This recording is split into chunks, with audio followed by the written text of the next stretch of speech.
big San Francisco welcome for our special guest tonight, Kiss.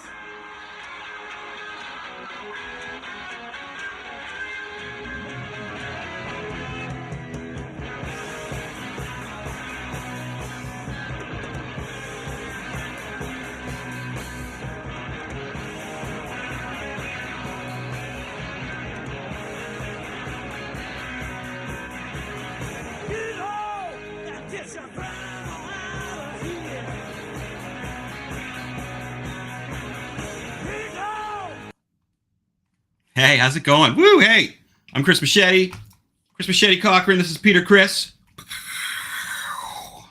Yeah, thanks for tuning in, Planet Earth. We're here in Kingston, Ontario, Canada. Doing it right on the wrong side of town. It's hot. I lived in New Jersey for a while, and everybody was making fun of me because, you know, wow, no snow here in New Jersey ever, mostly. They thought we had snow here all the time. No, not so. It's really hot. Like I'm a tank topping it. I was going to wear like a Kiss shirt. I thought it's too hot for that. I'm tank topping it, hanging out with Peter Chris here. This is the Kiss episode.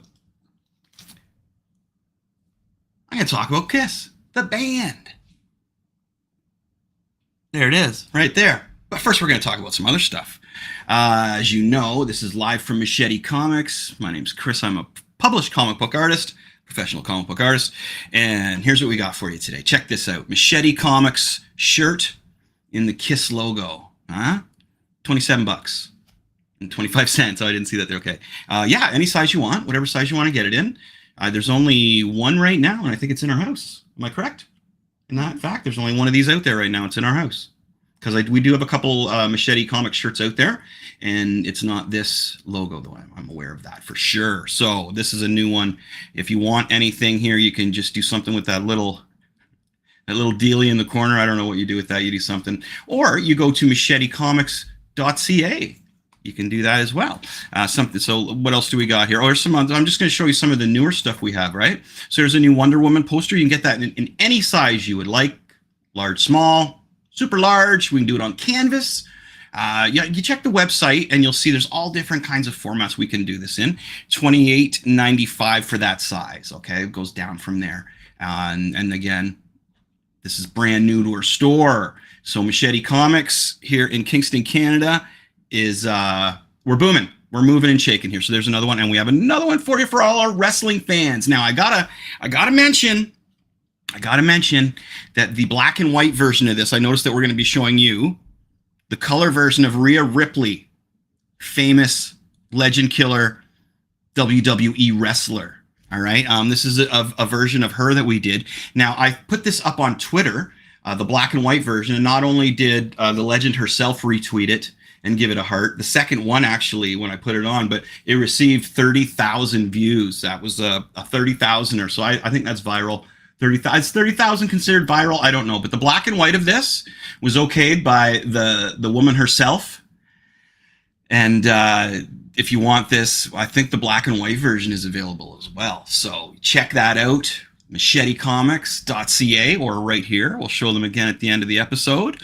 And of course, we got our comic books as well. This is Machete Comics. We're live from Machete Comics. There's issue number 3. Issue 1, 2, and 3 is available for a $20 deal, or you buy each one for $8. Yeah, shipping's not too bad. We got other classic stuff too. We showed it all to you before. You can also, though, get different. I keep forgetting what these are called, like coasters, like cup coasters or beer coasters or tea coasters.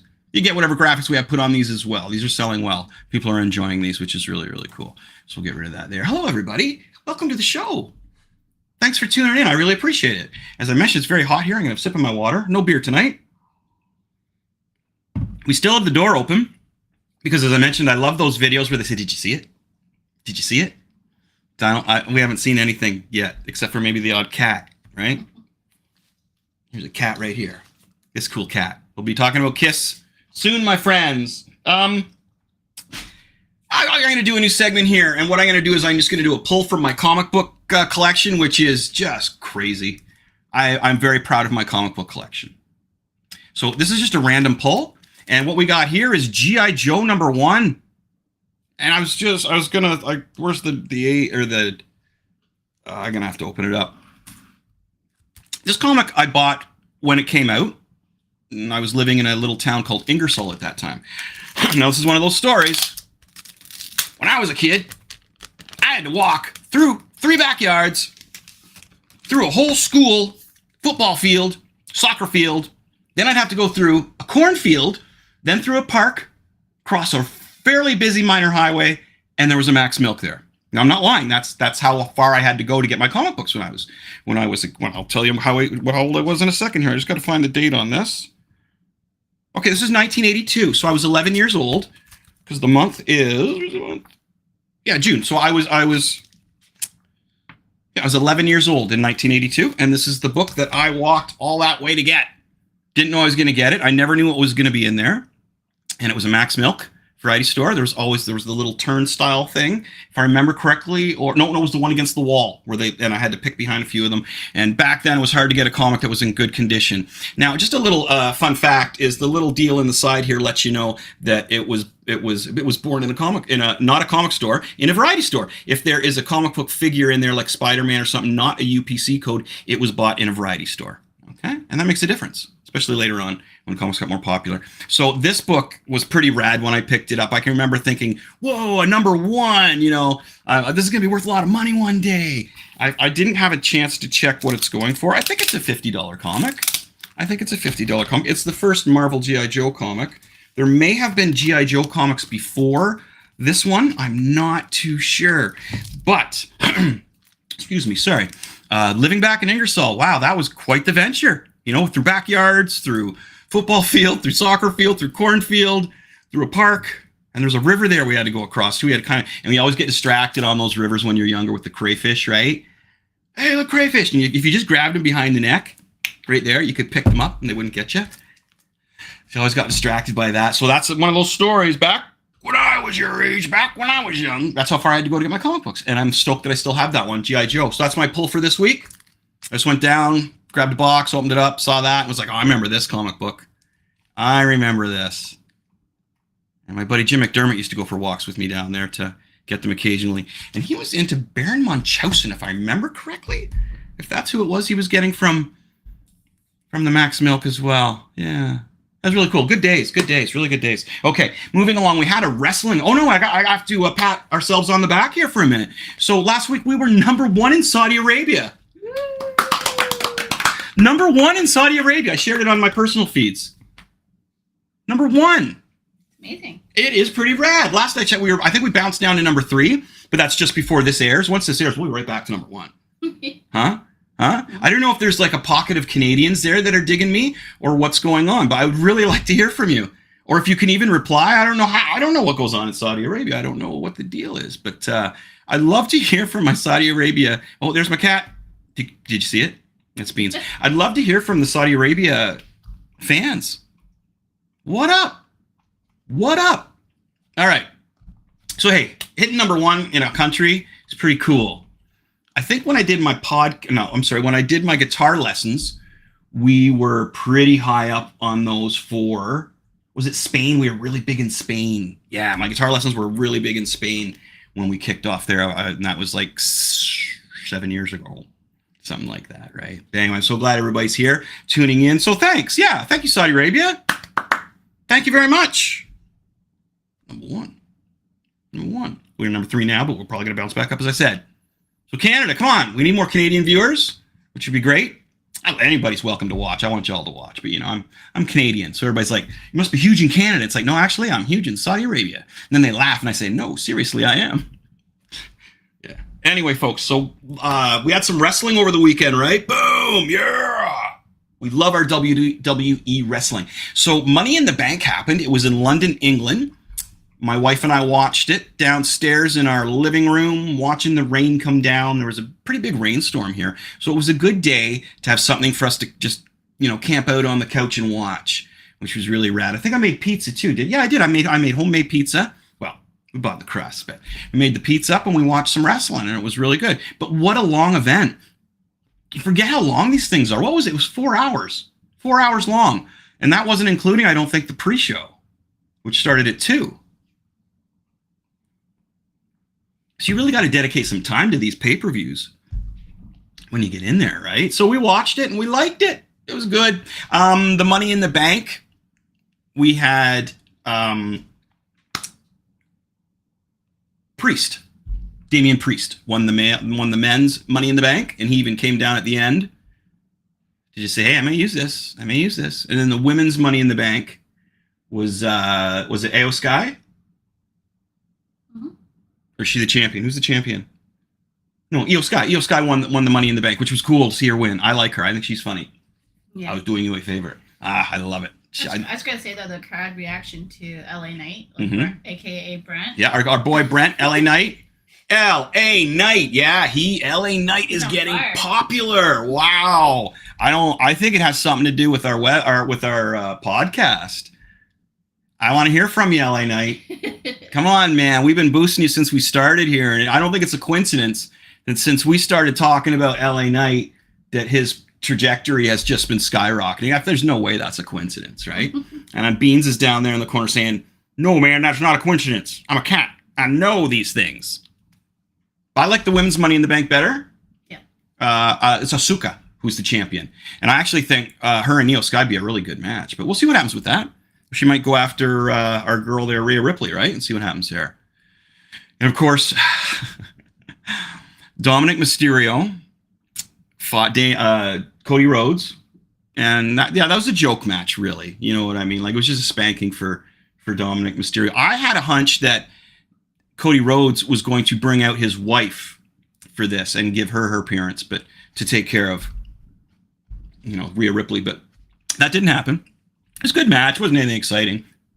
And the bloodline went down. We had Roman Reigns finally get pinned by one of the Usos. I can't remember which Uso pinned him, whether it was Jimmy or Jay Uso. But one of them pinned Roman Reigns, and everybody's pretty shocked because Roman Reigns has not been pinned in years. Right now, he did not win the title because this was a tag match. But we did pretty much see the downfall of Roman Reigns here. So we'll see what happens next. That's been the big storyline, was the bloodline and if the Usos were going to be able to take out Solo and the Chief there, right? So that was a pretty good match. It's just I've seen so much of it lately. I may have been seeing some of the build up to these matches is a little much for me. I find I lose interest before we hit the big event. So I'm going to say that my favorite event, though, was the women's ladder match. Now, there was a couple dangerous spots. We're always watching for the high spots in the ladder matches, right? Because there's no way they're going to end the ladder match until there's been a couple real high spots. So was it Jake Paul, right? Jake Paul? Is his brother? I always get him and his brother confused. Sorry. Between Jake Paul and Logan Paul. Logan Paul. He took a weird one there. He wasn't quite ready. Ricochet was ready. He didn't hesitate. And Logan Paul just slipped, went down, and he turned his neck at the last minute. I think if he didn't turn his neck at the last minute, man, he might have snapped it. That was crazy crap. That was some crazy stuff right there. But anyway, my favorite match was the female ladder match. Definitely. Okay. I love my wrestling, and I hope you do too. Makes you feel young, doesn't it? Much like this band. Okay. These guys are on everything. Now, I'm only going to go up to when Peter, Chris, and Ace Frehley were still in the band, because I do not think people understand how many albums and how much music they recorded and released in such a short period of time. Basically, almost 5 years you're going to see. This is crazy. The longevity of Kiss, the action figures, the comic books, the T-shirts, models, movies, actual guitars, Kiss Army. All right. So I'm just going to give you a little background on myself. 1977, I believe it was, or 78. 77. I discovered Kiss in a mall. I would have been 6 or 7 years old. 7 years old probably when I first saw them. And the album Love Gun had just come out. So my folks bought the 8-track of that. So the very first song I heard was I Stole Your Love, heard properly. And then after that, I saw Kiss Meets the Phantom of the Park on TV. And I was just blown wide open after that. I was just buying the albums After that, I bought mostly albums. The 8-tracks I could listen to in my folks' car because they had an 8-track player in the car. So that's why I would lean towards the 8-tracks when I was doing them or when I was listening to them. I still have some of them as well, which is really cool. I love keeping all that old stuff. The band Kiss, though, was something of a life changer for me. Because these guys were like, it seemed everything happened in that year, 78, 1977, 78, when I discovered that I liked them. Because the comic book came out, TV show came out, multiple toys came out. The Amigo toys were awesome. I still have the Peter Criss. Here's a record that when I was in, wow, so this is 7. So I would have been 7 years old for this. Don't remember. No, yeah, this was just after I discovered Love Gun. So 7 years old. Yeah. So anyway, I bought this from a kid in my class, Mike Kerr, who's passed away now, unfortunately. And this is the 45 album of Mr. Speed and Hard Luck Woman from the Rock and Roll Over album. Now these are neat. I don't know if you're privy to 45s. See, I always assume that everybody knows about this stuff, right? Now this is an original pressing, an original Casablanca pressing, right? So these were the 45. So this was basically like how people got their single songs, right? The cool thing about when a single was released back in the 70s and when I was younger in the 80s, there'd be the flip side. You know, Mr. Speed was the flip side. Hard Luck Woman was the hit, and I loved Mr. Speed. It's still pretty much my favorite Kiss song today, other than Black Diamond. So that's just a great piece of memorabilia that I do have. I did subscribe to the Kiss Army 1 year because it's a redonkulous amount of money, and, you know, come on. Nowadays, it's kind of a farce. I shouldn't say it's not a farce, but, you know, I miss my original guys. I miss the original vibe. It's a little tired. How's that? That's a better word. So I've got the package of stuff I got from the Kiss Army when I was in there. And, of course, I got all the albums. So what I want to do is go through the albums here. So check this out. This is the very first one that came out. And this was in 1974, I believe. Yep, 1974. It's just called Kiss. Now, through the start of it, you can see the evolution of Peter Criss. He had way too much going on, I think, and he really trimmed down what he was doing. The other guys basically have the same ideal. You know, Paul Stanley was a bandit at first. He just came to this star idea before they did this album. Ace Frehley is pretty much identical. The Ace Man, who also came up with the S's for the word Kiss. And you see how they did it at first. They did it with shiny gems, right? And Gene Simmons. At first, they didn't wear too much costumes underneath. The costumes underneath really came after. That's what the back of the album looked like. Again, this is an original pressing from back in the 70s. Yeah, Casablanca. This album really didn't come with anything too special. Maybe just a sleeve. Okay, but it did come with some of the greatest songs that Kiss has ever released. You know, this thing's got like Strutter, Nothing to Lose, Firehouse, Cold Gin, Let Me Go, Rock and Roll. It's hard to read these because the way they did it so fancy, right? And the love theme from Kiss, which is an instrumental. Deuce, Black Diamond, my favorite song of all time.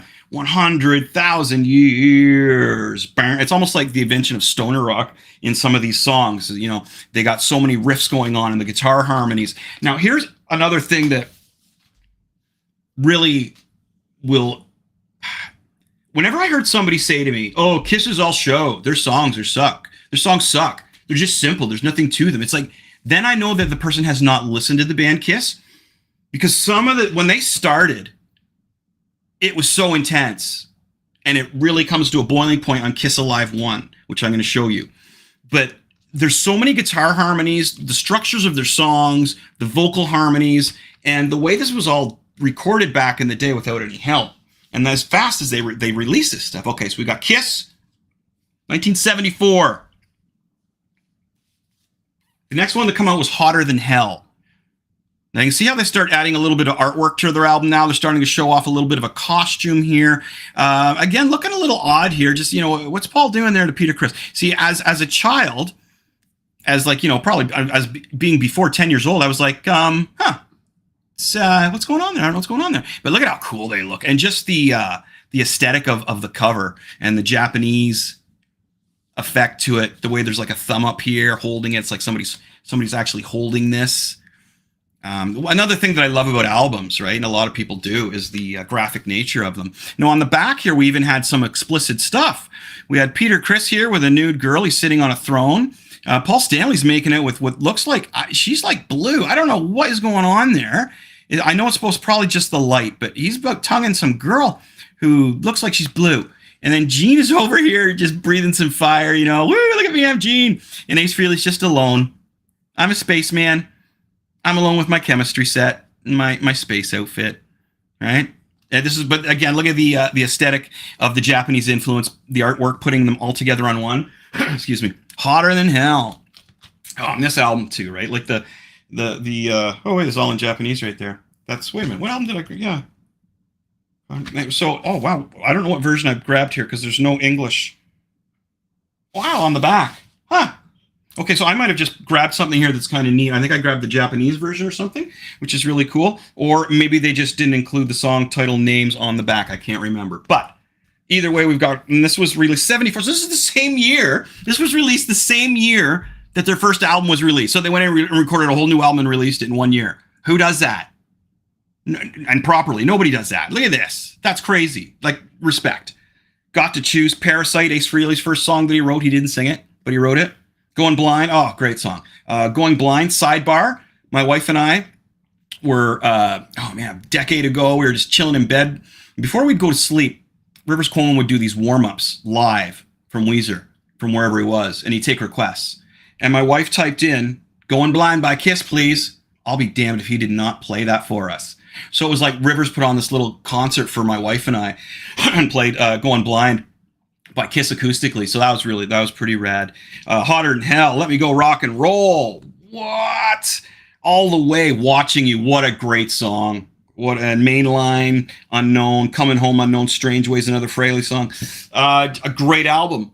And it released the same year. And by the time I started, so the thing is that I think my second album I got was Kiss Alive 1.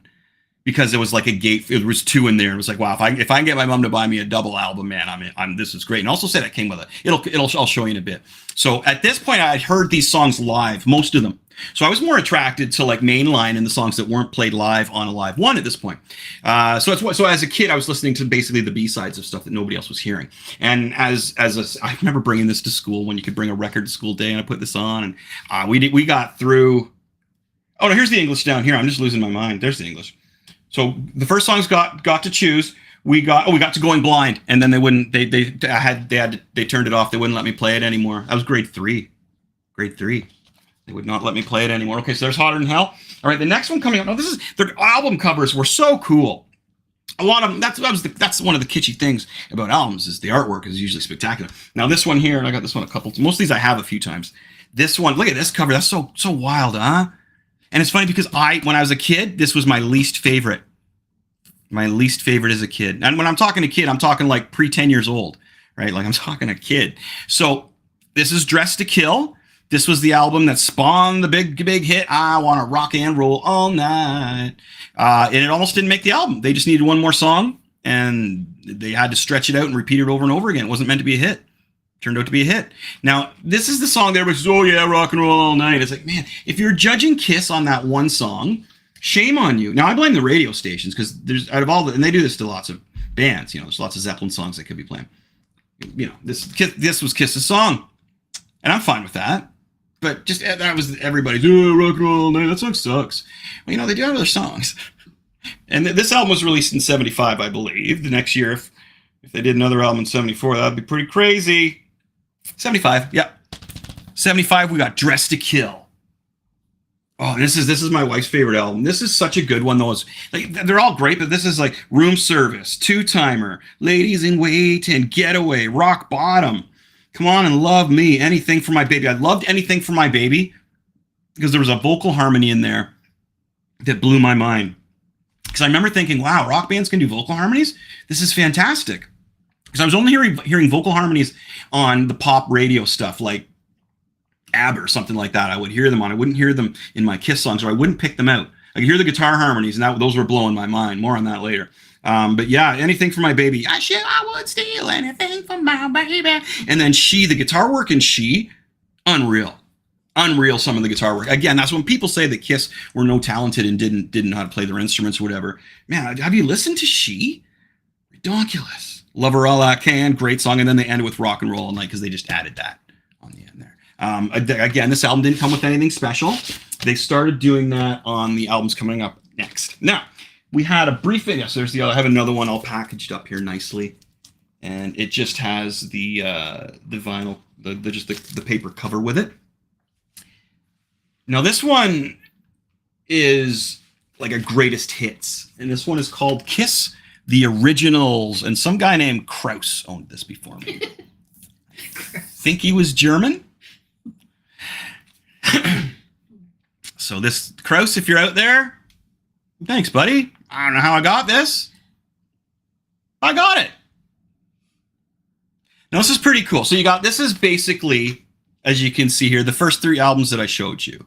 Okay, and all the songs down there below. So this is basically all the albums in one collection called The Originals. Now, what it came with, I don't have all the stuff that it came with, unfortunately. I have the 3 albums. So this came with all exclusive collector's edition 16-page history of Kiss that reveals everything in words and pictures few have ever seen before. 6 wallet-size full-color Kiss Rock Superstar cards, a giant Kiss Army sticker, everything in one once-in-a-lifetime package for the dedicated Kiss fan. Yeah, I forgot about the Kiss cards that you could buy in the bubble gum and everything. Those were great. I have all those. So yeah, limited edition. This is amazing. And I have the 3 albums here. And when you open it up, it's like this, right? So the one side contains the Kiss Army patch, Kiss cards, booklet. The other side contains 2 records. So this was like a greatest hits package. Oh, my nose. That came out. When did this come out? 76. Okay, so they waited a year.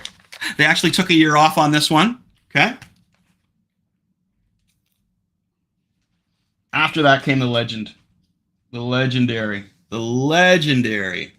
Now, this was the second one that I got of Kiss, was Kiss Alive 1. Wow, was my mind blown. This one's a little beat up. I got another one here as well. I got a couple copies of this as well. This is just, my God. Look at that cover. Look at that. As a kid, I was blown away. This is insane. The back. This is nuts. Like, my mind was blown. I'm getting small flashes of when I first, and just staring at this and looking at everybody. It's funny now looking at how many people are smoking joints, having doobies going in here. It's so funny. And they've had reunions with these two dudes holding the poster, which is really funny. But yeah, if you're bored and you got this album, just look through and see how many people you can find smoking a joint. There's one right there. There's a dude right there, right in the front. He's smoking a doob. Do you remember what arena that is? Well, it says in here, it's Detroit, I believe, right? The Cobo Hall. Oh, cool. Legendary, right? And this is what made that. There's a 2-record set, and it included an 8-page booklet. Here's the back. You can see, look at the songs. They were doing the whole, the solos here as well, right? So you'd get a huge drum solo, guitar solo, or bass solo that was going on. And the inside is this. Okay, so I gotta keep going. This is great. So they showed, again, the 3 albums that the songs they're playing came from. Okay. And then there's these handwritten notes. These are great. So again, just being a little kid and you read, these are so funny. I'll just read one of them. I'll read Ace's. So this is Ace's letter on the inside. Dear Earthlings, gravity on Earth isn't quite the same as it is on my planet, but I'm slowly getting used to it. I always wanted to play lead guitar and express myself unusually to an audience. When I play guitar on stage, it's like making love. If you're good, you get off every time. Thanks for helping me get off. Again, I'm just a little nargan. Okay. All right. All good. Now, it's fun. I don't know if you can see. I wrote beside each one who sang each one, so I knew when I was reperforming them who I was playing, who I was pretending to be. Because I used to air band these guys all the time. I'd put the album on and I would air band it. Fantasticness. And so here is. Oh man, I got the booklet from this still. I think I had to rebuy it because my folks will be watching, and I think they'll remember. my original one of these I took apart and we pinned them all on my wall in my bedroom, and I used to have Kiss stuff everywhere, man. My folks are nodding their head right now. Yes, he did. Yes, he did. Wish I still had some of those posters, but this was the booklet. Look at this is in mint, right? Look at that. Look at that. Holy shit, man. Yeah, look at them. Look at those Marshall stacks, and they were actually using them, right? Crowd just losing their shit. Like the band Kiss, just laying it down. Just laying it down. So this is what you'd get with the album. I don't want to put fingerprints in this or anything, man. This is like great. Look at that. Gloves. I don't want to bend it. Oh, you're bending it. There's another picture in the middle. I don't want to do this anymore because I'm afraid I'm going to wreck it. So that is there, and that is beautiful. Wow. So memories. There we go. So I'll put that one down here because I do have another copy. There's this one here as well. I have another copy of it. This one came to me after. The other one's the original. Yeah, no, I don't have the other book in this one. So different Casablanca deal. I don't know which is what means what. I'm going to have to look that up as well. Yeah, I don't know what that means because I'm pretty sure these are both original. Maybe one's American, one's Canadian. I'm not sure. Okay, so we are at Kiss Alive 1. Second album I ever had of Kiss. So this was a preamp to what was on a lot of the albums that I would later buy. Okay, so after that, Kiss did a little bit of a change here, and they had somebody come up and co-write songs with them. Apparently, Ace Frehley had broken his arm in a drinking and driving car accident. Was pretty embarrassed about it. So I don't even know how much Ace even really played on this, as rumor has it. I know there was co-writing on this with a lot of overproduction. This was the first album, Destroyer. Oh, look at that cover, man. This is where the covers started to become just like, what the F, dude? This is brilliant. This is brilliant. They had to change this because it looked like they were in hell or something at first, but look at that. Look at that. So this was the first album they actually brought in like a choir to sing with them or any kind of piano, anything other than just rock instruments. You know what I mean? And as I mentioned, there was some extra songwriting with some people outside of Kiss. Now, this album, geez, I got a lot of stuff in here with this one. What do we got here? I don't remember this one coming with much. We've got our classic insert. Now, I'll show you that in a minute. This is when the Kiss Army came out. So they were really pumping that. Joining the Kiss Army. So the record's inside of this. I hope. Yep, there it is right there. There it is right there. What year is this? 1976. So again, a year later. And you got all your information about joining the Kiss Army. Now, the thing about this was their song Detroit Rock City was about drinking and driving. And it was kind of... I guess they grabbed a hold of it to try and give a positive attitude or spin on the band because it was becoming a lot of younger fans at this time, which could be the way. So they put the words to the song Detroit Rock City there on the back. And I believe there might have been an order form in this to buy more merch.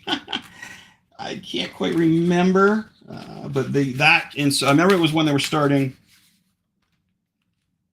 Oh, man. When they were starting the whole Kiss Army. Sorry, just pause. I'm not going to just jam this away in here. There we go. Okay, beautiful. So we're up to 76, did I say? Mm-hmm. Holy smokes, huh? Okay, this is my personal favorite. Whoa, and I've got this a few times as well. Apparently this one is Ron's. Thanks, Ron. Yeah, Ron and Pam's. Yeah, way to write your name on here, you bastards. But I guess people used to do that because they would steal their albums and they'd find them later. Anyway, this is Rock and Roll Over. Oh my gosh, this album. Look at the cover. I remember this album, buying this album. I remember my mom buying this album for me, getting it home, and just playing the living shit out of it. Oh my God, this is still a feel-good album for me. Everything goes in a circle on the back. All the words and stuff are... So I'm trying to find the year just to keep our...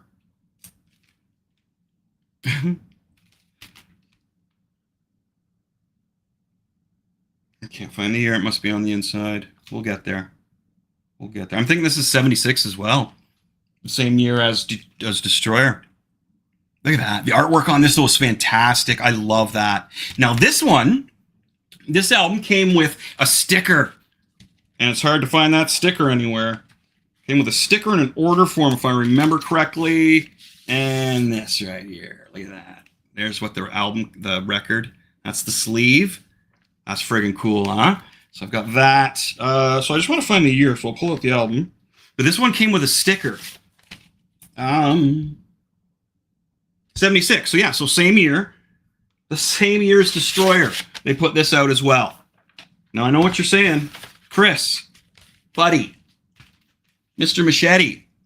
Do you have the sticker? I do. Now, Dimebag Darrell's famous for having this on the back of his guitar.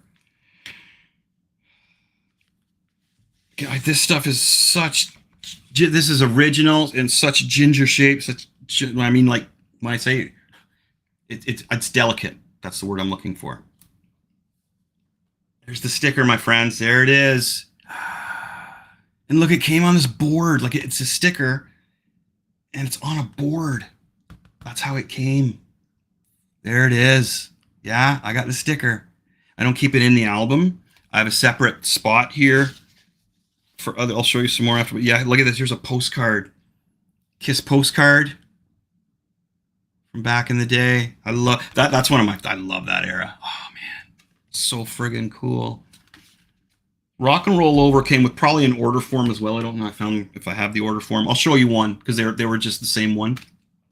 But this was one of my favorites, man. Mr. Speed's on here. See You in Your Dreams, the original version. Love 'Em, Leave 'Em, Hard Luck Woman, Making Love, Take Me, I Want You, Calling Dr. Love. Go, baby driver. Keep driving on down that road. Oh, man. Yeah, I want to put this on now. Brilliant stuff, my friends. Brilliant stuff. Okay, and now we're here at the one. This is what started my journey, is my folks got this for me, but it was in 8-track form, and I think my dad purchased it, if I remember correctly. Maybe he just kind of surprised me with it, or he was buying something. Usually, I can remember with my mom, though, in the mall, and seeing this picture, huge, because they had to promote the crap out of records, right? There was no internet. I remember saying, I want that. My mom saying, dude, why would you want something that says Kiss? I thought it said Kill. I was 6 years old, 7 years old. I didn't know. Look at these guys. I thought they were going to kill somebody. And plus, we were tougher back then. Like, kill? All right, well, whatever. Kill. Yeah, that's the name of it. Gen X, buddy. Yeah, so this was, one of my mom or my dad got it for me on 8-track. And I listened to the crap out of it. Holy cow. Yes, but look at that cover as well. Little guy looking at the little boobies everywhere. Like, woo!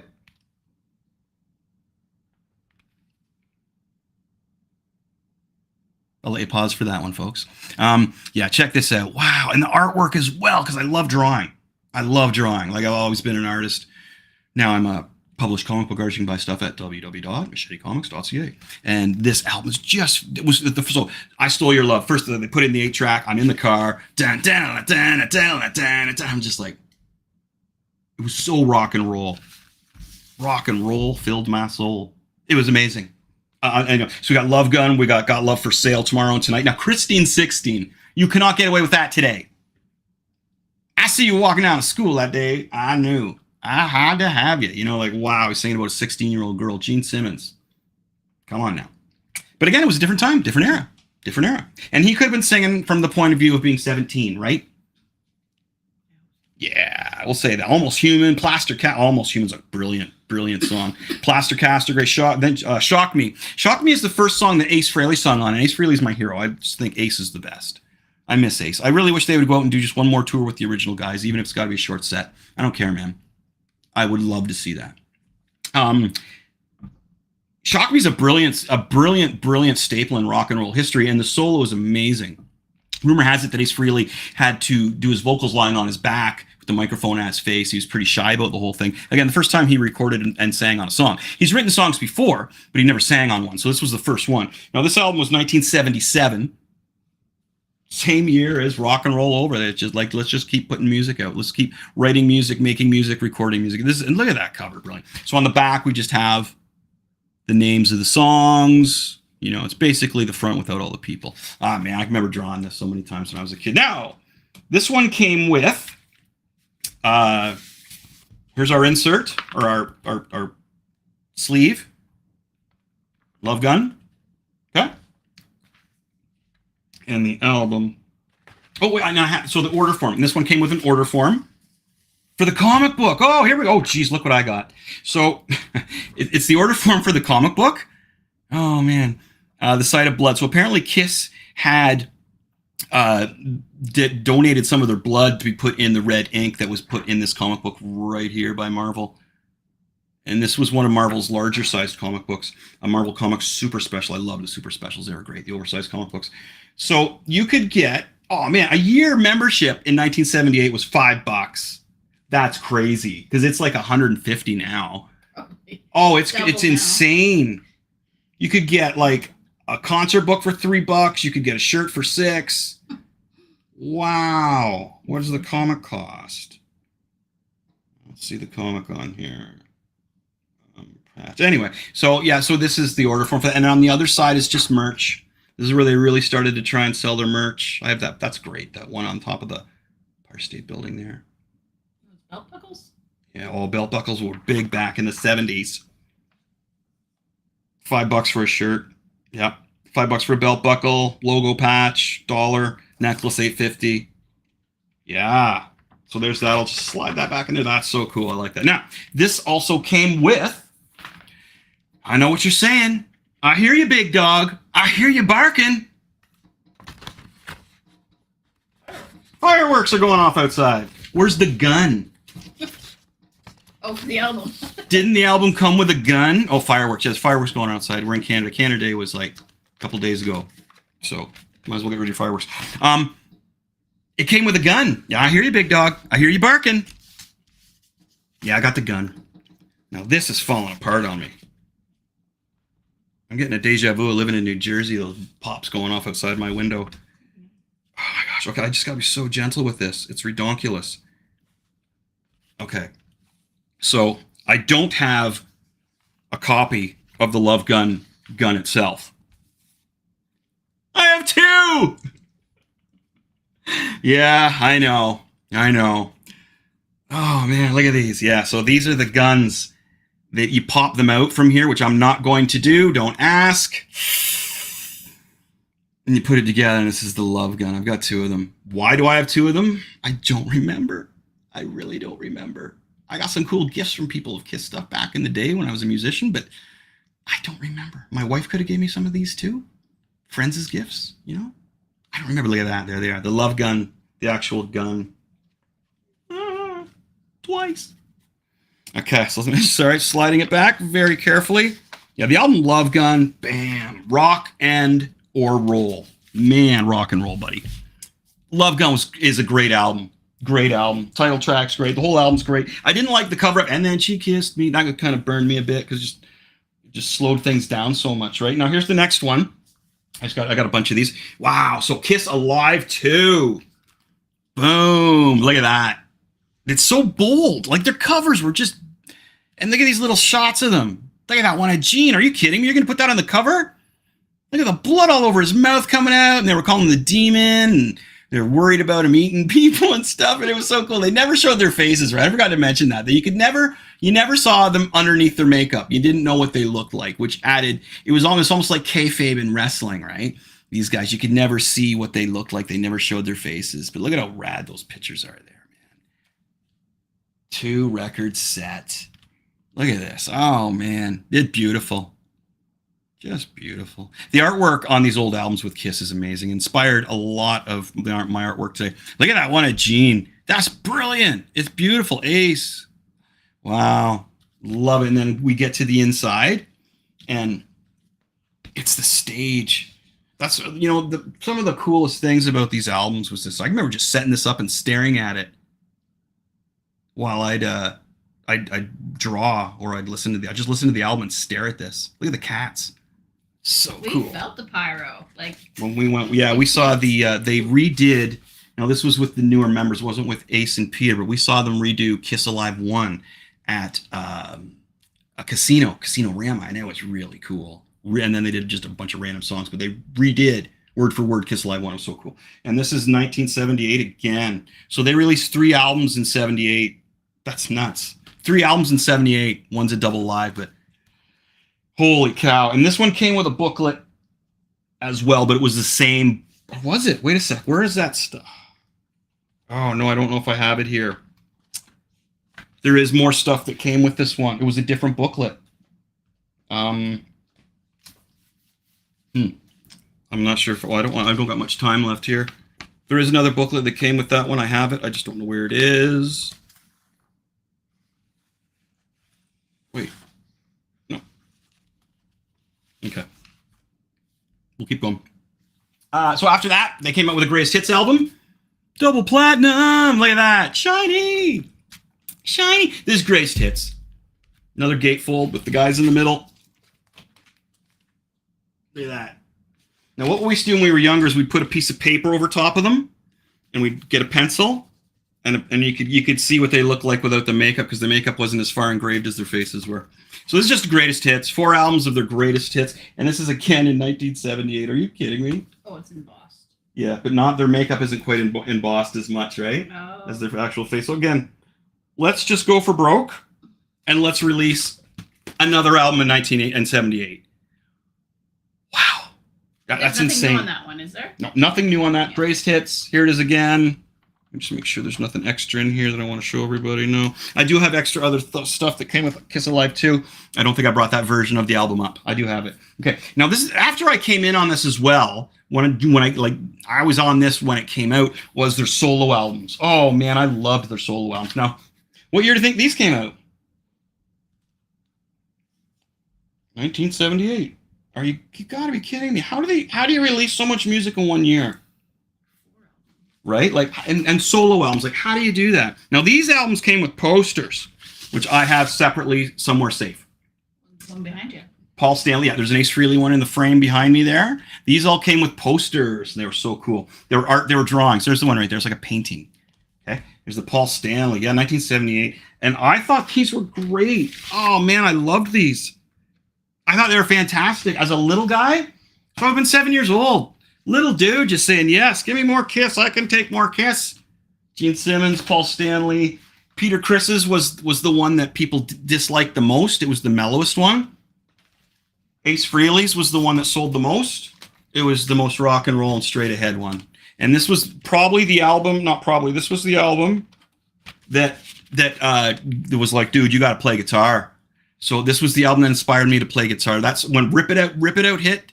Oh my gosh, man. Look, I'm Ace Frehley. Hi guys, how's it going? Look, I'm Ace Frehley. Hello, what's up? Didn't he outsell too all the other ones? Yeah, as I said, this was the high selling one. Gene Simmons was second, I believe, then Paul Stanley. Really close behind him, and then Peter was way back. But this was great. And it came with the poster that you can see between my album and the face. Man, these were great. I love those albums.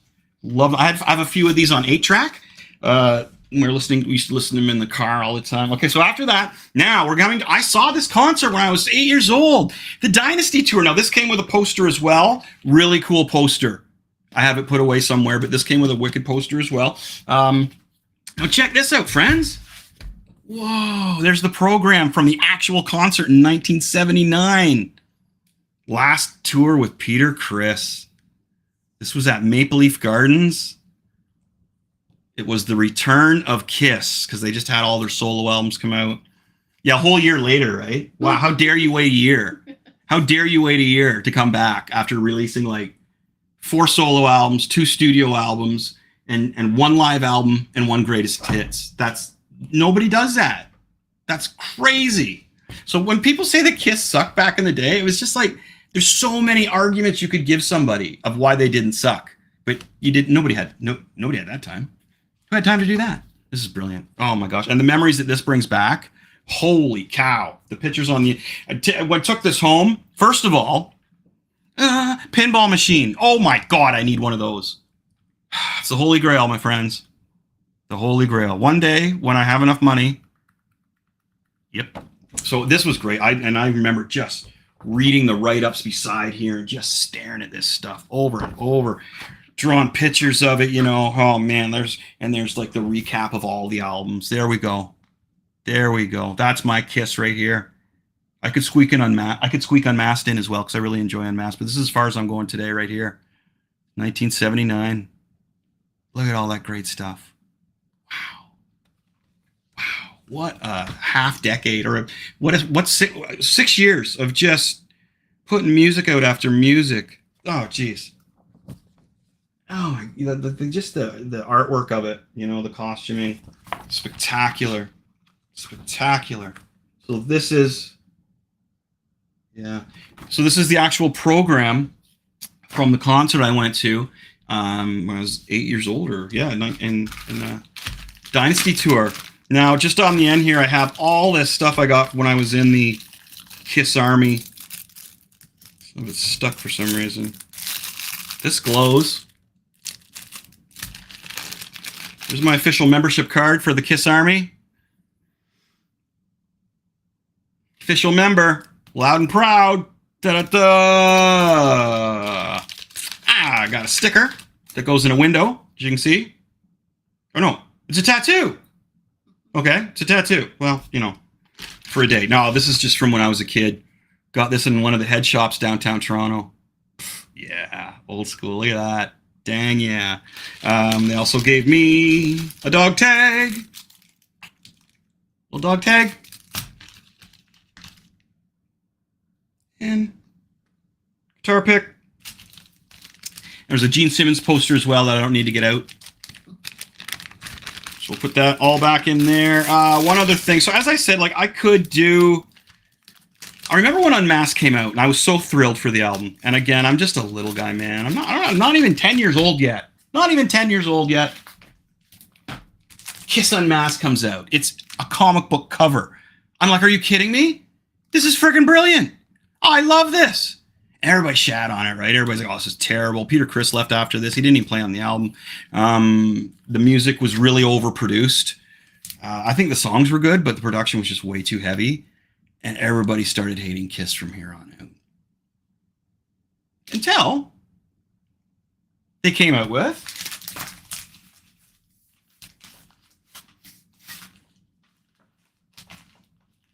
bear with me. Didn't think it was that far down. Creatures of the Night. Then they made their comeback with I Love It Loud. You'll notice, though, we got the Fox in here now, Eric Carr, who's actually a really good drummer. Really good drummer. Yeah, meanwhile, Peter Criss was doing stuff like this album, Out of Control. Oh, man. What a cover. I remember seeing this cover and being like, oh, it's so cool. I loved the airbrush look back in the 80s, of course, right? And this was 81, I believe. No, 1980. Holy crap.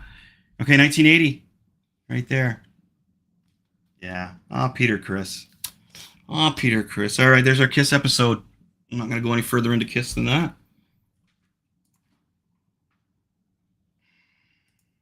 Look at that. A live figure. Yeah. My favorite. Oh, drop his bass. Not his bass, but the bass he sits on. My favorite Kiss song is Black Diamond. I've always loved Black Diamond. I just feel, as a whole, it's probably just an amazing, complete rock song.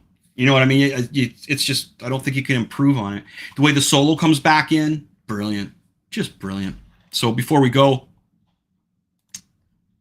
you want combined Kiss and Machete Comics. We've got our Machete Comics in the Kiss Army logo. $27. Not bad. Not bad at all. We've got our Wonder Woman picture here, new to the store. Any size you want. We can print that on all kinds of stuff, my friends. That's the large size for that price, right? That's a big poster. It's nice. Wrestling superstar Rhea Ripley. Look at that. That's a nice one. Now, as I mentioned, the tweet of this went to 30,000 hits. And the lady herself was the second one to give it a heart and a retweet. So she really liked it. We have a black and white version as well. There's the color version. Of course, our comic books. We are Machete Comics. If you're in the Kingston area, I also have some workshops for the kids where I can teach them how to create their own comic books. We can do manga style. We can do Canadian style. We can do classic Italian style. Whatever style they want drawn. Doesn't matter to me. I work with a bit of a manga old school. Taking like a Jack Kirby style if he was still alive, maybe. That's what I like to think. I miss Jack Kirby. Side note on Jack Kirby, if you do see the Stan Lee documentary on Netflix, and you're Disney. Yeah, sorry, on Disney. You get ready to shake your fist in there. I won't even watch it because I knew it was going to happen. You can ask my wife. She goes, oh, you want to watch it? I was like, nope, because they're going to leave Jack Kirby out of everything and give Stan Lee all the credit.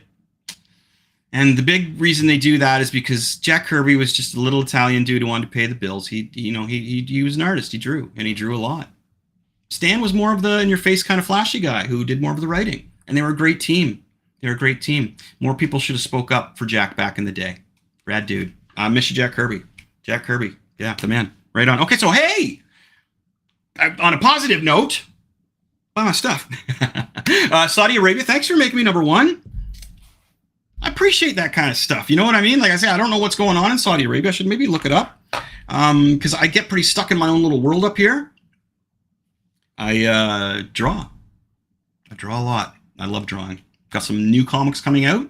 We have the Cult of Machete comic book coming out, which my co-host here, Brent, who will be back, is helping write part of the story. We have some other writers that are not donating. We have some other writers that are contributing poems and writing to specialized pictures of goddesses and gods. Wow, it's going to be really cool. Intricate art. Definitely a throwback to 70s comics. Speaking of Kiss and our 70s throwback today. So again, thanks for tuning in. If you're into rock and roll and you're younger and you want to learn why Kiss doesn't suck, just start spinning their old albums, man. Throw on Kiss Alive 1 and prepare to show the naysayers that Kiss actually rocks, dude. They used to rock hard. I would love to see, again, just one more tour with all the original members. I don't even care if they only play 8 songs. I think that'd be fantastic. Or if they got to supplement different members in partway through. I would love to see that. I think that'd be great. I'm trying to think of anything else I needed to tell you. www.machetecomics.ca. Check out all the stuff that I got going on. If you want to buy anything from me, that's cool too. You want to drop me a line, drop me a line. What was it? There was something else I was going to mention. Be good to yourselves, my friends. Be good to each other. I can't remember. There's something I wanted to talk about that happened this week on a spiritual kind of level, but I can't remember what it is. So anyway, folks watching, Mom and Dad, cheers. You took us out to Swiss Chalet. My folks took us out to Swiss Chalet yesterday for dinner, and that is the new place where old people eat. No offense to my folks, but what do you call that? That's like the retirement place. What do you call that when the old folks go to eat at a certain restaurant? Is there not a name for that when it's a restaurant that all the older folks go to, retired folks go to? Because that's what Swiss Chalet is like. But it was so good. The difference between Swiss Chalet takeout and delivery and sitting down in there, redonkulous. Right, Lonnie? Mm-hmm. Redonkulous. So yeah, thanks to my folks again for taking us out for dinner to Swiss Chalet. You can't get more Canadian than that, I guess, though, either, huh? For dinner to Swiss Chalet. We're not having dinner at Tim Hortons. No, thank you. All right. Cheers, everybody. Party on. Be excellent to yourselves and each other.